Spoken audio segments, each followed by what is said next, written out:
Sa likod ng kanyang imahe bilang komedyante ay isang Pilipinang may malasakit sa bayan.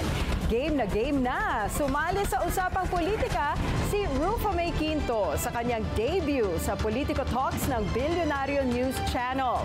Siya raw ang magsisilbing representative ng ordinaryong mamamayan sa talks. Sa kanyang unang pagtapak sa programa, agad siyang nagbahagi ng pananaw sa pinakamainit na balita tungkol sa interim release rejection ni dating Pangulong Rodrigo Duterte.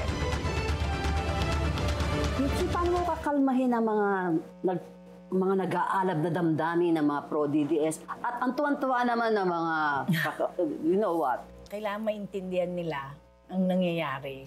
Kasi minsan, di ba, pag naintindihan mo, kaya mo pang pakiusapan. Hindi ko na alam paano. Kasi kahit ako, hindi ko na rin naintindihan. Kaya kanina, hindi ko na rin alam siya. Kaya nga sumali na ako. Baka di ko maintindihan ko na po yung Ikinatuwa naman ng mga manonood ang presence ni Rufa May sa programa.